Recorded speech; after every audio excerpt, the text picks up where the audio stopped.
Lançamento do índice de desenvolvimento.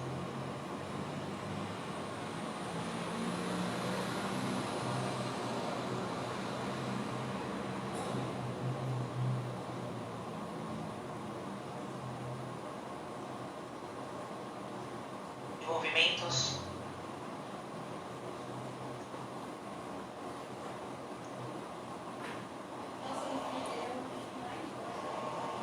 Boa noite. Boa noite.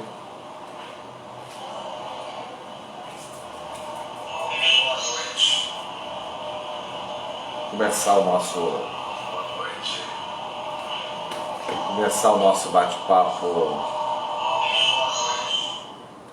nosso bate-papo de hoje. Agradecer a presença de vocês, dizer que é muito importante a gente estar, né, fazendo esse tipo de diálogo, de conversa, de participação, conversar. Boa noite para a Andréa Pina, para o Anderson, para o Alexandre Rodrigues, para o Dalton, né, para a Aurora, para a Andréa, que foi a pessoa que pensou esse nome, né? Agradecer aí a participação. Semana passada nós tivemos mais de 1.200 pessoas, né, participando. Então foi muito bacana e eu agradeço aí de coração aqueles que se fizeram presente, comentaram, participando. Queria pedir para vocês irem curtindo, comentando, dando uma boa noite para o pessoal, compartilhar nos grupos de vocês, mandar como mensagem aí para os amigos, para as pessoas. Nós vamos conversar hoje sobre um tema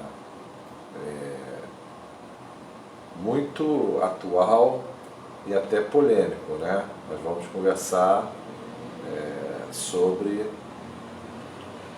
é possível conversar, ter diálogo com pessoas que pensam, né, diferente da gente. É um debate que é muito importante a gente estar fazendo nesse momento que a gente vê que tem pessoas que apostam na briga o tempo todo. Pessoas que trabalham muito a desinformação, né, pessoas que trabalham sempre na perspectiva da mentira, né, falando mentira, seja a meia-verdade. Então, é muito importante nesse momento a gente estarmos, né,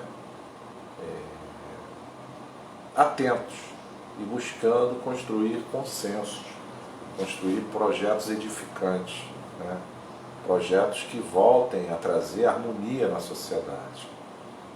Eu tenho visto muita gente se fechando, né? As pessoas se fechando na sua certeza, na sua verdade, e ela não quer ouvir mais as outras pessoas, né? Não quer mais dialogar com as pessoas, né? Quer brigar, né? Quer sair, né, no xingamento, no maltrato com as outras pessoas. Então é um momento para a gente pensar o que nós estamos fazendo, né, da nossa sociedade. Até porque nós temos que a gente tem que dialogar com as pessoas, né? Então eu quero agradecer aqui o Matheus, a Adriana, o pessoal que está participando, agradecer essa força, esse momento difícil, né? Me solidarizar aí com as famílias, as pessoas que e pedir para vocês se cuidarem, né? Parece que nós vamos entrar na semana mais difícil. As 2 semanas mais difíceis serão essas 2 semanas aí que estão vindo.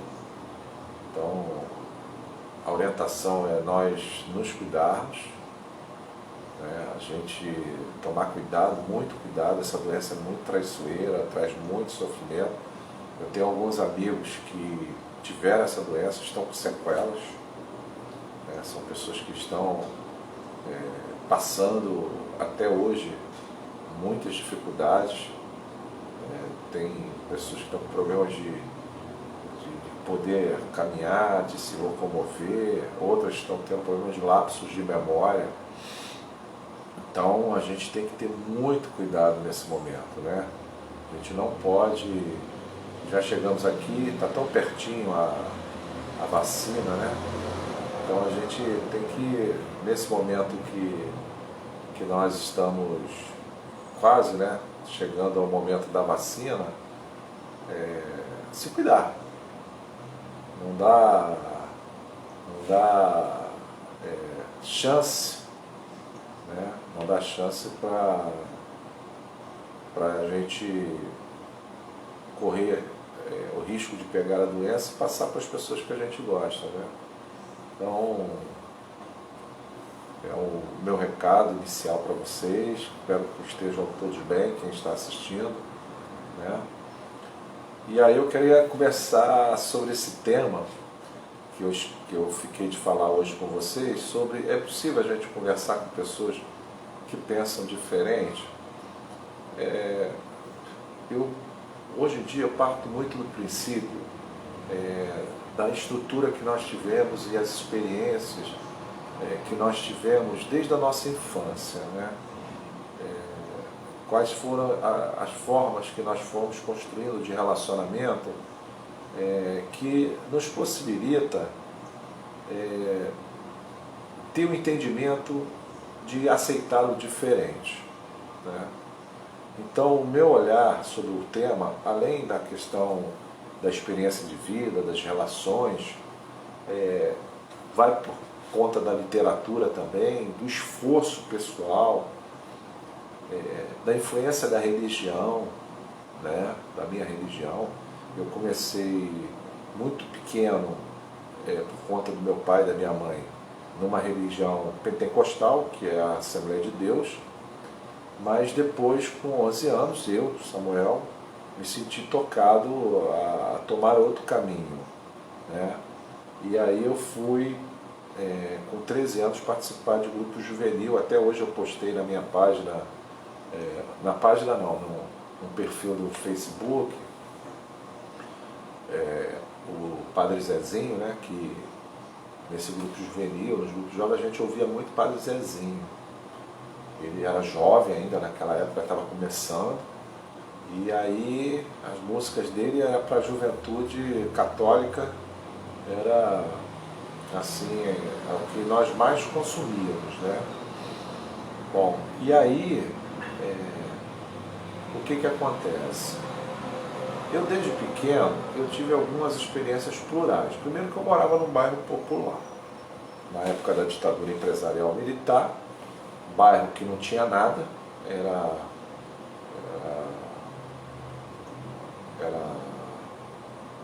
chão de terra, vala, céu aberto, você não chovia, fazia lama, fazia sol, era poeira. Uma vida muito difícil. Eu comecei a trabalhar com 9 anos de idade, numa fábrica de móveis, a fábrica de móveis Vila São Luís, né? E depois eu fui trabalhar em padaria com 11 anos de idade. Eu trabalhei em quitanda, né, que hoje chama hortifruti, naquela época chamava quitanda. Enfim, mas eu até os 11 anos eu fui da Assembleia de Deus. E aquela Assembleia de Deus que não é igual a hoje. A Assembleia de Deus naquela época, ela tinha uma doutrina muito rígida, né? Uma doutrina muito rígida, muitas limitações, tinha uma doutrina. E por incrível que pareça, né, hoje a gente fala desse novo comportamento de algumas figuras aí que não representam a massa que frequenta. A massa que frequenta, ela vai em busca do transcendental, ela vai em busca de uma paz espiritual que a Terra não dá, porque nós vivemos em um país onde a limitação material é muito grande. Tanto é que as sociedades que tendem a desenvolverem-se materialmente, a fé ela vai tomando outro formato, né?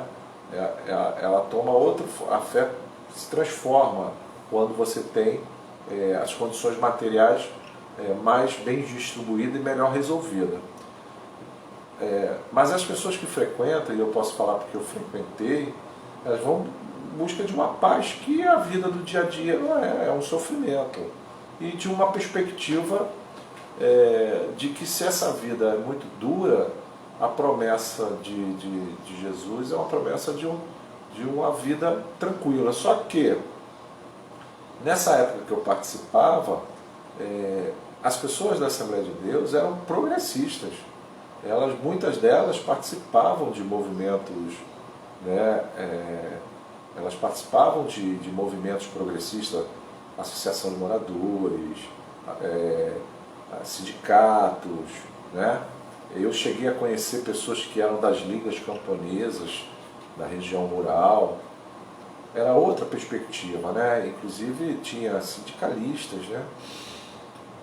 Agora, mas os fundamentos daquela fé hoje permanecem, né, nessa igreja, na Assembleia de Deus, mas ela foi sendo apropriada por uma questão mais mercantilista da fé, coisa que não existia. Naquele tempo que eu participei, os pastores trabalhavam, eles não eram funcionários da igreja, nem tinham salário da igreja. Todos eles trabalhavam como operário, como trabalhador em alguma função e exerciam o seu ministério de uma forma voluntária. Também havia um senso muito forte de comunhão, de partilha. Eu lembro muitas vezes a minha família, o pessoal reunindo para fazer, né, ajudar alguma pessoa da igreja que estava em dificuldade, né? Obviamente que existia uma grande parcela conservadora, mas que não se metia na política institucional, no sentido de querer o poder, não usava a religião para ter poder. Enfim, e aí, né, então eu tive essa experiência, então eu aprendi nesse mundo ali um tipo de comportamento e tenho pessoas até hoje que são minhas amigas, são pentecostais, são neopentecostais, mas são pessoas extremamente decentes, que não são fanáticas no sentido de confundir a missão cristã com escolher esperar um Messias humano na Terra ou usar a política como uma salvação, né, e escolher que uma pessoa e que não fazem, né? Eu lembro na minha época, né, nunca houve isso de você ouvir uma pessoa da Assembleia de Deus no ambiente que eu vivia ficar xingando os outros, né? Falar, você é isso, você é aquilo, ou vamos armar, vamos para arma, nunca houve isso. Essa corrupção ela foi existindo dos anos 90 para cá, né? Tanto é que a igreja lá que eu frequentava, na Chacrinha, ela continua no mesmo padrão, ela não mudou. Até porque quem assumiu, né, foram falecendo os mais antigos, os pastores, quem foi assumindo já foi assumindo naquele caminho ali. Bom, depois quando eu fui para a igreja católica, o grupo juvenil, eu conheci uma sociedade que eu não conhecia em Caxias, na minha cidade, né? Que era o pessoal mais classe média, né? Eu fui participar do grupo juvenil lá em Santo Antônio. Eu sempre trabalhei e estudei, então as reuniões eram dia de sábado à tarde. Aquilo, né, era assim, Caxias toda se encontrava na Santo Antônio. Existiam quase uns 20 grupos jovens ali. E era um grupo de jovens com muita gente, né? Você tem algumas figuras até hoje importantes na cultura da cidade, nas diversas, por exemplo, o presidente da OAB de Caxias, ele foi de grupo jovem desta minha época, e é o presidente da OAB atualmente. O artista, o cantor assim, com mais trabalho, mais lastro na cidade, assim, no sentido de produção cultural, que é o Alberto Gaspar, veio desta época, né? E outras pessoas que estão aí, né, que a gente conhece, elas vieram desta época, né? Então, ali era um celeiro de lideranças. E tinha jovens pobres também, como eu e outros, que foram para ali e que saíam dos bairros. Caxias era assim, você tirando o centro de Caxias e ali a 25 de agosto, no morro da 25 de agosto, o restante de Caxias, os bairros eram totalmente desassistidos de asfalto, não tinha, era vala, céu aberto passando na casa das pessoas, isso era 90%. Então, os grupos jovens ali da Igreja Santo Antônio serviram até como esse elemento aglutinador da cidade, né? Então, muita gente vinha de bairros distantes ao centro. Aqui no primeiro distrito vinha gente do Bananal. Eu tenho um amigo até hoje que conheci no grupo jovem, que era do Bananal. Vinha da Doutor Laureano, por exemplo, meu compadre, meu padrinho de casamento, o Rodinei, né, que é meu padrinho. Vinha da Doutor Laureano, o Alexandre Brandão, meu padrinho também, né?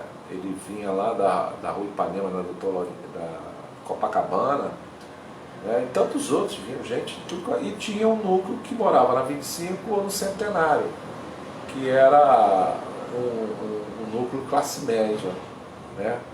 Nesse momento, quem coordenava os grupos ali, pelo menos o nosso, eram casais de classe média, com uma vida já, em relação à grande maioria da população, uma vida estruturada economicamente, né?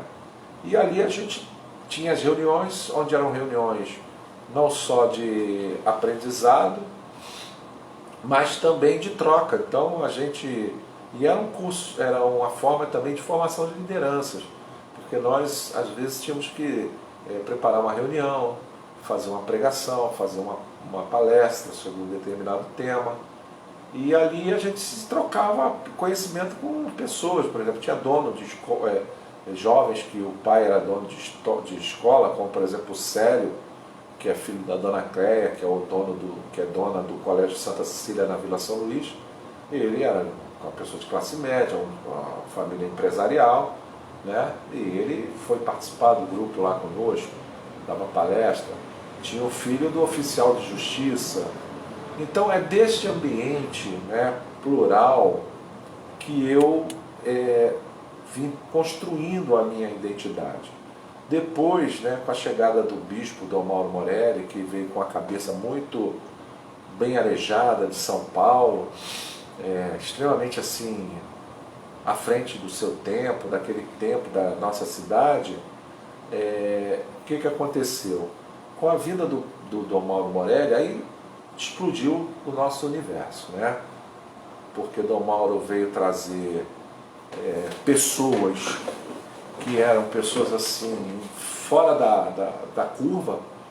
Pô, eu, por exemplo, tive formação, preparação como liderança de um Herbert de Souza, o saudoso Betinho. Você sabe o que é fazer um curso com o Betinho? Eu com 14 anos, 15 anos, fazendo, né? Fazendo reunião e sendo preparado, formado pelo Betinho. Quer dizer, olha o padrão, né? Leonardo Boff dando curso pra gente, né? Então, quer dizer, isso vai ampliando a sua capacidade de pensar, né? o mundo, de olhar o mundo. Nessa época eram os franciscanos que coordenavam a paróquia Santo Antônio, onde era o nosso grupo. O nosso grupo era coordenado por franciscanos, a irmã de Virges, o Frei Chafa, o Frei Chico. E o legal é que quando Dom Mauro chega, ele estabelece uma relação ecumênica com outras igrejas. Então eu, por exemplo, como jovem, eu tive a oportunidade de fazer um trabalho pastoral com a Igreja Metodista, na Pastoral da Terra, né? Então, quer dizer, você vai se relacionar com outras pessoas que têm outra forma de pensar, outra forma de agir, mas num objetivo, que naquele momento era ajudar, auxiliar tecnicamente e ajudar os agricultores da cidade de Caxias a melhorarem, né, as suas condições de vida, de produção, né, proteger, porque tinha muita vontade de grileiros tomar a terra deles, né? Então, quer dizer, nós tivemos essa experiência, esse contato. Depois nós tivemos contato com um movimento que foi surgindo, que era o movimento Consciência Negra, que a diocese, na igreja, ajudou muito a organização do Consciência Negra na diocese. Então, quer dizer, é outra forma de você começar a olhar o mundo. Então, a partir dessa diversidade de relações, né, aí eu fui participar de Grêmio Estudantil, fui presidente de Grêmio Estudantil, fundei a União Estudantil Caxiense, né, em 1981, estava com 14 anos, junto com outras pessoas, outros jovens, nós fundamos a União Estudantil Caxiense. E aí o que acontece? Você tem contato com pessoas de outros campos do pensamento político. Então a gente teve jovens do PDT, jovens do MDB, jovens do Partido Comunista, jovens, vários, né, do PT. E aí você aumenta a sua visão sobre o diálogo com o diferente. Bom, eu estou contando isso um pouco para vocês entenderem da onde é o território que eu falo, da onde é a experiência que eu falo, né? Então, a vida me permitiu eu ter contato com vários setores, né? Desde os setores conservadores aos setores mais progressistas, desculpe, até setores moderados. E aí, o que eu aprendi? Né? E procuro usar isso. É que tem gente boa em tudo quanto é lugar. Em todos os lugares tem gente boa. Não é a minha referência espacial, institucional, de um movimento, não. O homem, na sua essência, ele é bom, está em todos os lugares, porém, nós temos que ficar alerta, porque sempre aparece quem não gosta disso, que quer arrumar problema para que o homem não viva em paz. Aí entra o tema aqui da nossa conversa. Nos últimos 8 anos, né, a questão da política aqui no Brasil, tá, gente?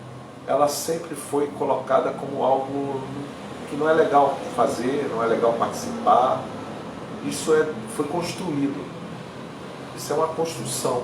Por quê? Porque sempre quiseram que as pessoas que vêm de origem humilde, que vêm do meio do povo, que tem origem de trabalhador, de pessoa que tem que correr atrás do seu pão de cada dia, não participe da política. Deixe que a política fique na mão dos doutores, né?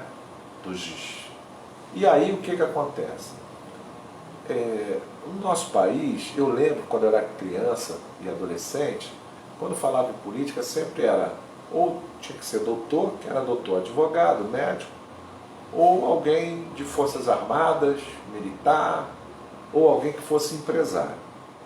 A partir do momento, né, que o povo começa a participar, e isso acontece a partir dos anos 80, 1980, começa a criar um incômodo a essa elite que ela sempre quis dominar e não deixar as camadas populares, principalmente as camadas populares, que são reivindicatórias de melhoria de vida das pessoas. Né? Eu, quando era adolescente, né, quando eu comecei a participar, a minha própria família era contra, jogava contra, né? Porque com um menino pobre, de bairro popular, vai participar de movimento estudantil, de partido, e eu tinha uma situação, quer dizer, eu sempre tive que trabalhar e estudar. Então a minha militância era uma militância naquele tempo que sobrava. Então, quer dizer, o meu tempo era dedicado ao trabalho, ao estudo e à militância. Inclusive, quando alguns começam a falar de pessoas que estão militando e tal, vai trabalhar, não sei o quê, vai. A primeira coisa que eu pergunto me dá a sua carteira de trabalho. Se você tiver mais tempo de carteira de trabalho do que eu, aí nós vamos falar de trabalho. Geralmente as pessoas que falam isso para os outros, vai trabalhar, não sei o quê, nunca tiveram carteira assinada. Eu tenho desde os meus 14 anos. Né? Então, já é uma forma da gente começar o diálogo. Né? Porque é muita falta de respeito eu não conhecer uma pessoa e já falar, vai trabalhar, pô, não sei o quê, porque você tem uma posição política, né? Porque você pensa diferente de mim. Então, a construção de um diálogo se dá no respeito, a primeira coisa. A outra coisa, a disposição de aprender. Porque eu aprendo com muitas pessoas. Eu tenho um amigo meu, foi meu estagiário, né? Ele foi meu estagiário, estava fazendo o curso dele e tal. E aí ele pediu, eu posso fazer estágio com o senhor? Eu falei, pode, tá. E ele foi fazer estágio comigo, um cara brilhante, né? Terminou. Só que ele é um cara liberal. Um cara, na questão da economia, liberal. Na questão dos costumes, ele é liberal. Ou seja, é um cara que acha que o direito individual ninguém se mete, nem a igreja, nem a lei, nem ninguém, que é o liberalismo. Mas na questão econômica ele tem uma visão diferente da minha. E a gente se dá super bem, a gente conversa. Né? Eu dou uns toques para ele quando tem algumas situações que eu acho que ele não está correto teoricamente, e ele gosta, e ele me dá também, me dá literaturas que ele lê e tal, e eu passo para ele também. Isso é construir diálogo, pensar com o outro diferente. Né? Eu tenho amigos que são neopentecostais, mas que são pessoas que defendem a vida. E quando eu defendo a vida, o meu princípio é defender a vida, é defender qualquer ameaça à vida.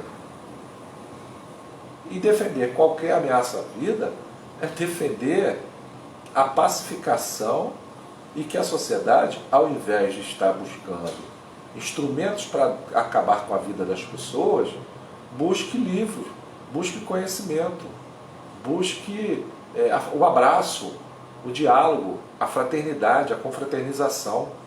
E eu tenho amigos que são assim e pensam comigo.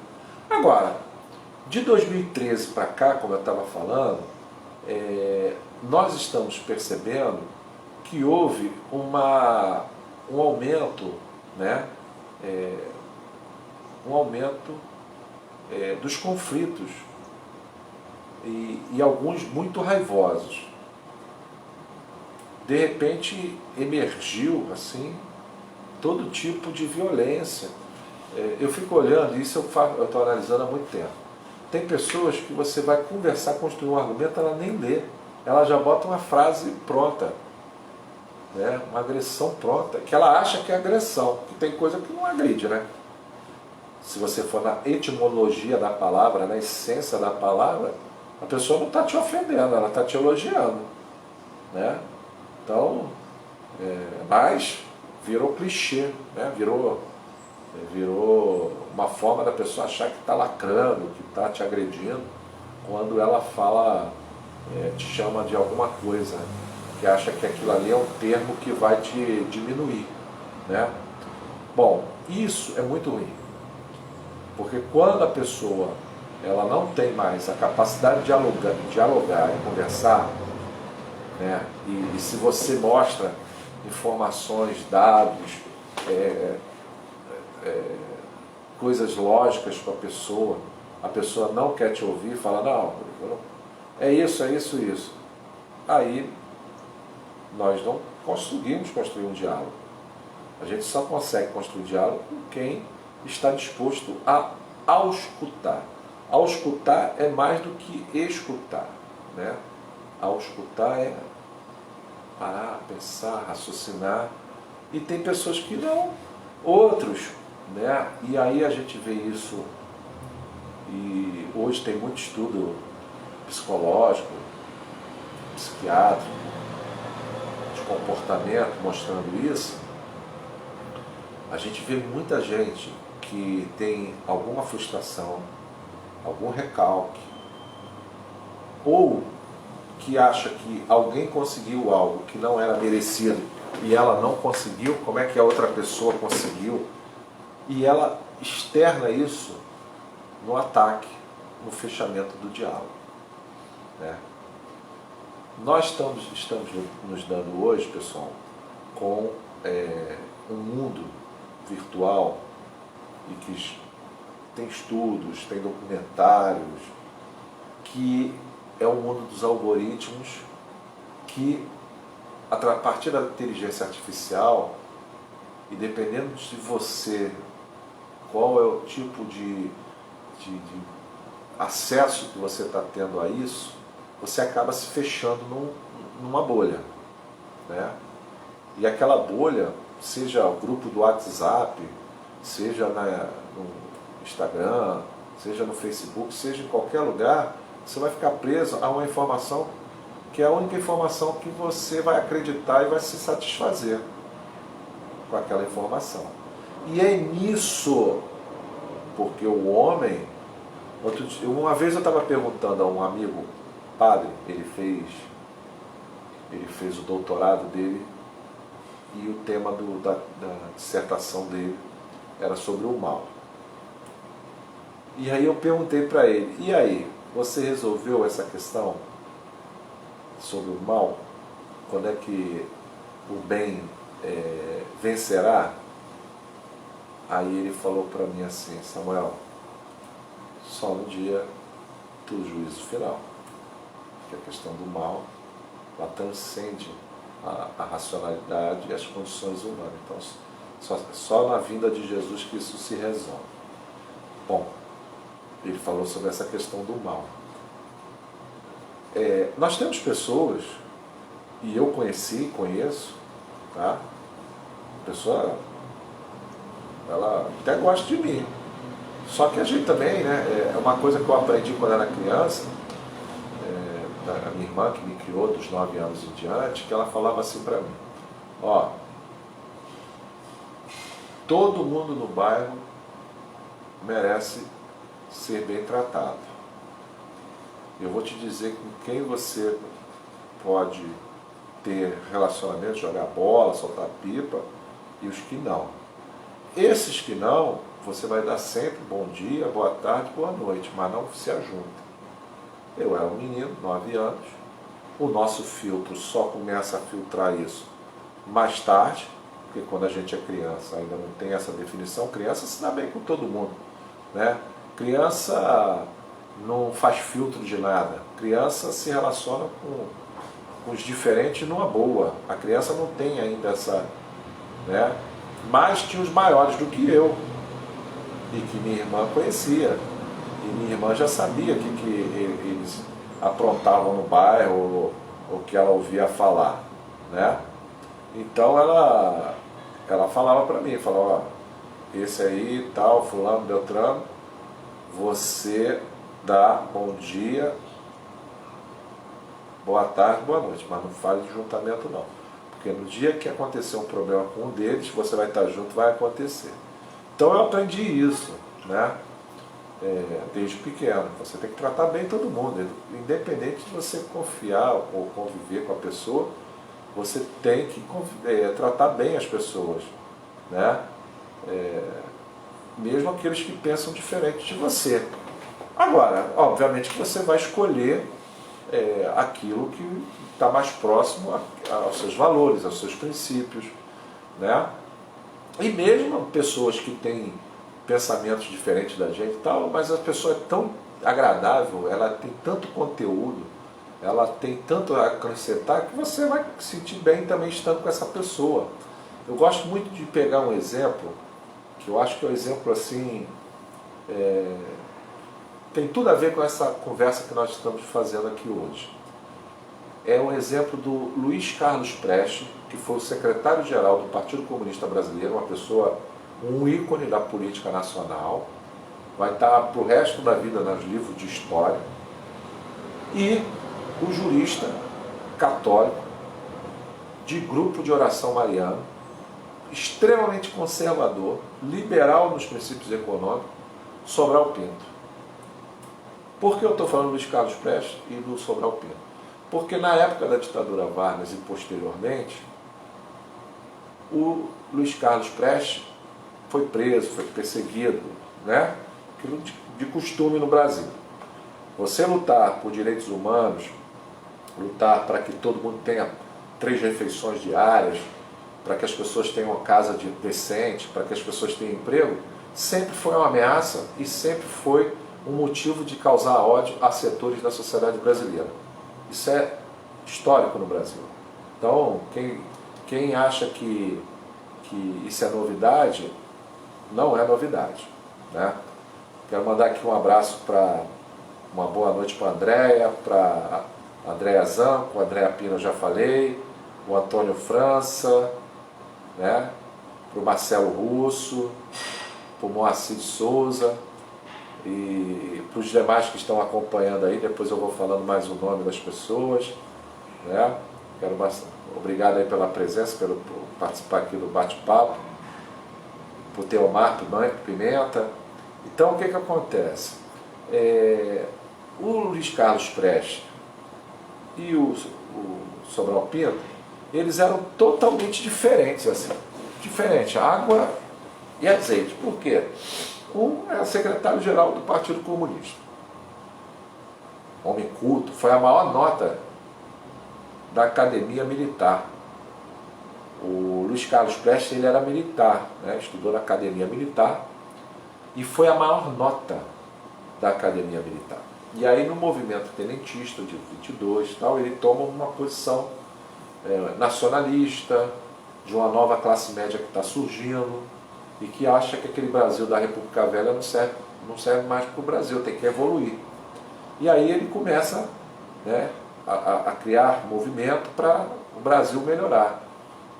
E aí cria a coluna Prestes, que roda o Brasil de norte a sul, num movimento convocando o povo, a massa, a buscar sua libertação. Mas ele foi militar e ele teria sido general, né, se ele não fosse depois destituído das funções, porque depois ele adere ao Partido Comunista e aí termina como capitão, né? Mas mesmo assim ele foi a maior nota da academia, 9,8, me parece, foi a maior nota.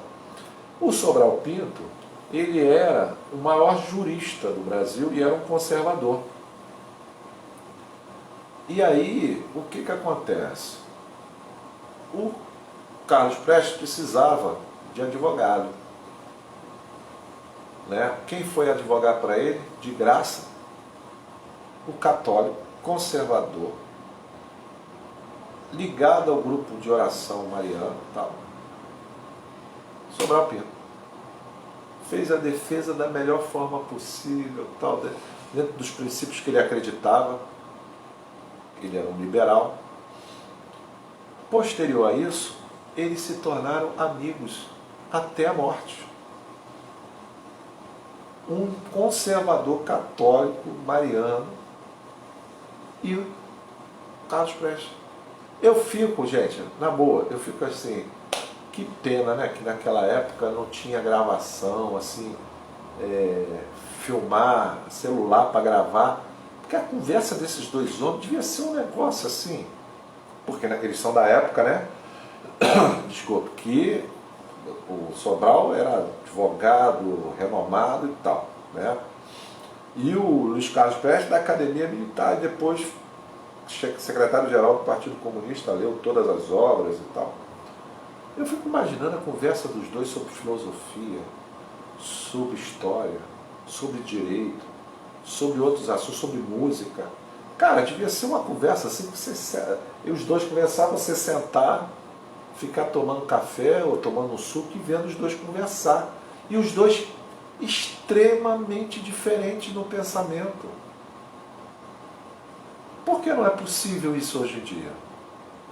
Uma conversa inteligente, quem tem conteúdo, troca com o outro. E se você não tem, você vai estudar, vai aprender. Hoje, qual é a dificuldade? Tem gente que vive de meme. Pega um meme na internet para lacrar, para ter mais curtida na página, bota lá e não vai ler sobre aquilo, a essência daquilo.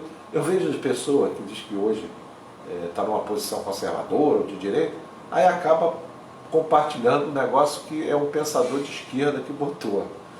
E o outro, tem gente também que diz que é progressista e às vezes compartilha um negócio que é... E ele nem analisou aquilo, quer dizer, ele está ali só para chamar a atenção. Não pode ser assim, né? A gente precisa buscar sempre o conhecimento. Eu acho que ajuda muito no sentido do crescimento, é isso, né? É você buscar conhecimento. Quando você busca conhecimento, você vai crescendo, vai ficando melhor, você não entra em pilhas que outros teriam, né? Você não brigaria, você não vai arrumar problema, porque quando você começa a buscar conhecimento, você vai ficando mais leve. Quanto mais conhecimento você vai tendo, e literatura diversa, né? Lê de tudo, de todos os assuntos, de todos os pensamentos, de todas as áreas, de todas as linhas ideológicas. Você vai ficando mais leve, você vai ficando, né? E vai sendo mais tolerante com as outras pessoas. Então, buscar o diálogo é nesse sentido, né? Como é que a gente pode conversar com quem pensa diferente? De uma forma construtiva. Hoje, a melhor forma de a gente conversar com algumas pessoas com relação a alguns assuntos é perguntar qual a sua proposta. Tá, e depois que fizer isso, como é que vai ser o resultado? Como é que faz isso? É o diálogo. Porque hoje tem pessoas que só reclamam ou só fazem uma crítica, mas não dá proposta, né? Eu acho que nós, que somos pessoas que estamos nesse processo construtivo, porque eu vejo aqui o pessoal que está comentando, só tem pessoas do bem, pessoas que querem construir uma sociedade melhor, uma sociedade mais fraterna, uma sociedade mais justa, uma sociedade mais acolhedora, de amor, de paz, que nós estávamos nessa construção, nós devemos voltar a esse rumo, nós temos que ouvir os diferentes, nós não podemos querer a destruição do outro. Então acho que esse caminho nós podemos fazer, mas como? Com proposta. A gente tem que propor. A pessoa vem com ódio, tá, e o que você quer resolver? Tá, matou todo mundo aí que você diz que é inimigo, e depois? O que vai sobrar quando não tiver mais o ódio? Porque ficam criando hoje em dia inimigos imaginários, né? Que comunista é o perigo do... Que onde tem comunista, gente? O Brasil foi construído em cima do pensamento positivista. A Academia Militar, antes do golpe de 1889 dado por Marechal Deodoro, era dominado por Benjamin Constant e os pensadores positivistas. Isso lá em 1889. O pensamento comunista, socialista, nunca foi forte no Brasil. O pensamento positivista, sim, até hoje é forte nas Forças Armadas. E na sociedade brasileira, o que o brasileiro sempre teve de pensamento foi um pensamento judaico-cristão, forte, e essa perspectiva de construir um Brasil melhor. Mas um Brasil melhor só se constrói com emprego, com casa, com comida para as pessoas, com as pessoas tendo o sonho de comprar e consumir as coisas que ela deseja, não com ódio, não com briga, não com destruição de um ao outro, né? Não achando que a única categoria, o único profissional no Brasil que vale respeito é militar. Peraí, e o professor? E o médico? E o enfermeiro? E o engenheiro? E as outras profissões não merecem? Todos merecem, todos participam da construção da riqueza do país, porque um tem que achar que é melhor do que o outro. Qual a sociedade que uma categoria é colocada acima de todo mundo, como agora quer impor para nós? Quando foi que algum governo ditatorial em qualquer lugar do mundo, que não garantiu, né, a democracia, a participação, melhorou a vida das pessoas? Eu sempre, estou terminando, chegando ao fim do nosso salário, eu sempre pergunto para as pessoas o seguinte: na sua cidade, o que existe que foi feito por algum governo ditatorial? Nós tivemos vários. Desde 1889 nós temos muitos governos ditatoriais no Brasil. Qual a escola foi construída? Qual a creche que foi construída? Qual a universidade foi construída? Qual o Instituto Federal? Quantas ruas foram asfaltadas? Qual hospital foi construído? Qual posto de saúde? Qual, né, a obra que está aí melhorando a vida das pessoas? Quando eu faço essa pergunta, nenhum deles sabe responder. Sabe por quê? Porque nenhuma ditadura que existiu no Brasil fez nada nas nossas cidades. E aonde nós moramos? Nas cidades. Eu falo da minha vida quando morava, era criança, quando era ditadura empresarial militar em Duque de Caxias. Era uma porcaria. Caxias era horrível. O que tem em Caxias de equipamento público, de serviço público, de escola, de universidade, de hospital, foram governos democráticos. Até porque o governo democrático, para ser reeleito, ele tem que mostrar o que fez. Senão, vai vir um outro, vai falar que vai fazer aquilo que o outro não fez, para ser reeleito vai ter que fazer. Governo ditatorial não, meu amigo. Ele não faz, vai continuar não fazendo, quem vai questionar que ele não fez? Se questionar, some, morre, é preso. Então, na democracia, você cobra do governante se ele não fizer uma creche, se o hospital estiver ruim. Numa ditadura ninguém cobra nada não, filho. Então eu já começo falando isso para as pessoas. Quando a gente coloca essas caraminholas na cabeça das pessoas, as pessoas começam a pensar, né, e ver como é que é a diferença, né? Então nossa geração, que viveu na época da ditadura empresarial militar e veio de família humilde, sabe que, né, a gente trocava garrafa por pintinho, né? Para quê? Para ver se o pintinho crescia, para virar frango, para a gente ter proteína para comer, né? A gente fazia isso, né? Agora, está faltando no Brasil, que agora o atual governo tenta de toda forma tirar dinheiro na educação. A gente precisa de dinheiro na educação para poder melhorar a qualidade de vida da sociedade, né? Elevar o grau de consciência da sociedade. Por quê? Porque com a educação as pessoas ficam mais exigentes, as pessoas começam a pedir mais, né?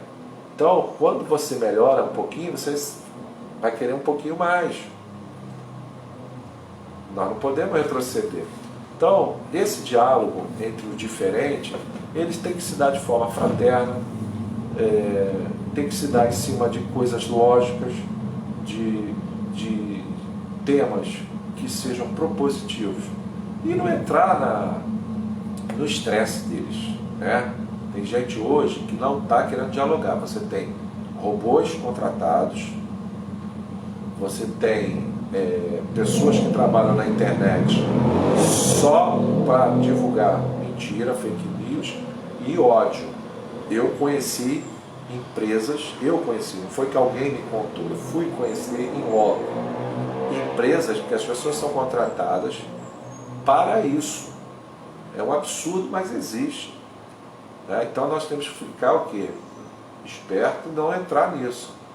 Hoje, eu recomendo sempre aos colegas e aos amigos que postem propostas, postem coisas que foram feitas que são boas e pergunte, queremos mais disso? Foi construído aqui na minha cidade o Colégio Pedro II, foi construído o Instituto Federal. Será que a gente não merece mais Instituto Federal, mais Colégio Pedro II? Será que o governo não vai construir mais? Tem que construir mais. Nós tivemos aqui construção de casas populares, foram quase 10 mil. Resolveu o problema habitacional? Uma parte. E o restante? Tem que resolver. Né? As favelas e palafitas, quando é que o governo vai investir com capital e melhorar a qualidade, as casas, melhorar a habitabilidade das pessoas? Esse é o debate que eu acho que a gente tem que fazer. Nós não temos que entrar em bate-boca, picuinha, de nada. A gente tem que propor o que nós queremos. Né? Propor o que nós queremos. E essas maluquices aí que estão rolando, negação, terra é plana, remédio que não cura, isso sempre existiu, pessoal. Eu faço parte de um grupo de pesquisa, GEMUT, Grupo de Estudos Multidisciplinar da Baixada Fluminense, da Universidade Federal Rural do Rio de Janeiro, é coordenado pela professora Lúcia. E lá mostra pesquisas que são feitas lá por pesquisadores e tal, que essas coisas negacionistas, remédios falsos, o uso da religião para a igreja, sempre existiu no Brasil. Na pandemia de 1918 também existia isso. O espanto nosso é que em pleno século XXI, 100 anos, a mudança foi muito pouca. Quer dizer, continua forte esse negacionismo, esse uso de instrumentalização da religião. Mas nós que estamos aqui nessa live, os amigos que estão aqui comentando, participando, como a gente pode ajudar? Cada vez mais buscando informação, leitura, compartilhando as leituras, compartilhando os estudos, compartilhando essa live. Você que está aí assistindo, pode propor aqui no comentário qual é o tema que semana que vem a gente poderia estar conversando, né, batendo esse papo, para que semana que vem a gente possa estar contemplando o assunto que você gostaria da gente estar aqui discutindo, conversando. E eu gostaria, mais uma vez, agradecer aí a audiência, né, das pessoas, para você estar aqui conversando comigo, prestando atenção, anotando. Pedir para você compartilhar nos seus grupos esse vídeo, é muito importante. Né? Pedir aos amigos para curtir, para compartilhar. Por quê? Porque nós temos que criar uma onda, pessoal, de diálogo. Hoje eu falava com a Andréa Pina, né, que foi a pessoa até que deu a ideia do nome do programa, né, que nós temos que multiplicar a onda do diálogo, de chamar pessoas fora das nossas bolhas para ouvir, para ver, para conversar, para ouvi-las. Por que as pessoas estão pensando assim? Quem está aqui nessa live, está comentando, está curtindo, todo mundo é contra a corrupção, todo mundo aqui é contra roubo do dinheiro público, todo mundo que está aqui é contra o que as elites econômicas do Brasil fazem com o nosso povo, todos. Nós precisamos conversar como se dá essas manipulações das informações, como é que essas informações chegam a nós, porque está tendo muita manipulação de informação, né? Muita. E aí cabe a nós que temos um pouquinho mais de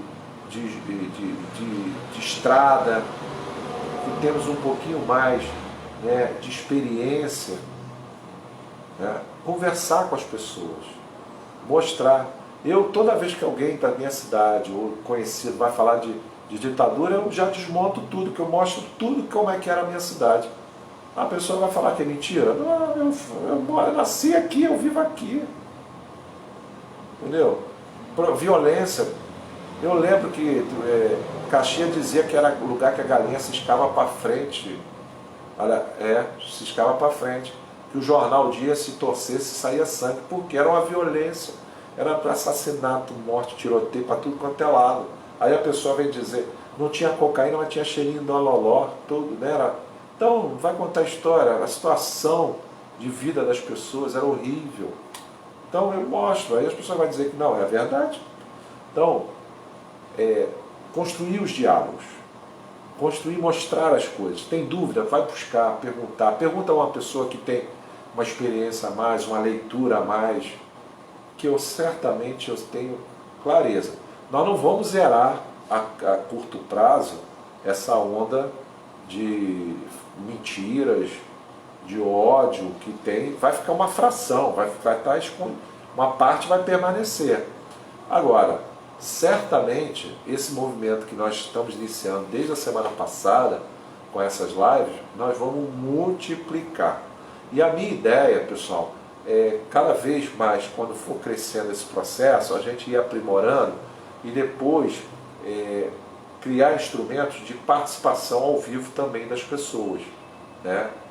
De vocês que vão estar aqui me acompanhando, para que a gente possa dar mais voz e oportunidade para outras pessoas também via vídeo apresentar as suas ideias. Então eu quero agradecer aqui a presença de vocês, tá? Pedir mais uma vez para vocês curtirem, compartilharem nos grupos, nas páginas que vocês, caso tenham acesso, para que a gente possa criar essa corrente do diálogo, corrente do bem, do diálogo, da tolerância, da conversa entre os diferentes, de buscar um lugar comum das nossas ideias e, principalmente, voltar o Brasil a ter paz social, desenvolvimento com geração de empregos e melhoria de qualidade do povo brasileiro. Eu quero discutir emprego, eu quero discutir casa, eu quero discutir saneamento, eu quero discutir educação, faculdade para os jovens, acesso à tecnologia, à internet. Eu não quero discutir a vida pessoal das pessoas. Eu não quero discutir a vida pessoal das pessoas. Eu quero discutir o que afeta o coletivo das pessoas. A vida na comunidade, a vida em comum. Então, fica aqui o meu abraço. Agradeço aí mais uma vez ao pessoal que esteve presente. E até a próxima segunda-feira. E quem tiver sugestão do assunto aí para a semana que vem, deixa aqui no comentário e a gente se encontra semana que vem. Um forte abraço, uma semana abençoada, cuidem-se. Hoje eu ouvi de uma pessoa importante nacionalmente, falei com ela e ela falou para mim o seguinte: Samuel, essas 2 semanas de abril vão ser heavy metal, vai ser pesadíssimo, vai ser as 2 semanas mais críticas desde o início da pandemia. Então vocês, meus amigos, minhas amigas que estão assistindo, cuidem-se, fiquem em isolamento social, façam só o essencial que for para fazer fora do seu território, da sua casa. Use máscara, use álcool gel, cuide da sua família, cuide de você. Você é importante, né? Você é importante para mim, você é importante para os seus amigos, para a sua família, né? E é importante para todos nós e para a sociedade. Então cuide-se. Nós precisamos de você bem, com saúde, com vida, para a gente tirar o Brasil desse atoleiro que se meteu. Tá bom? Boa semana para vocês. Até a próxima semana, se Deus permitir, e vai permitir, e vamos conversar e construir essa corrente do bem, do diálogo, de buscar a construção com os diferentes, com um pensamento diferente do nosso, construir uma síntese para o bem. Um abraço, até a próxima semana.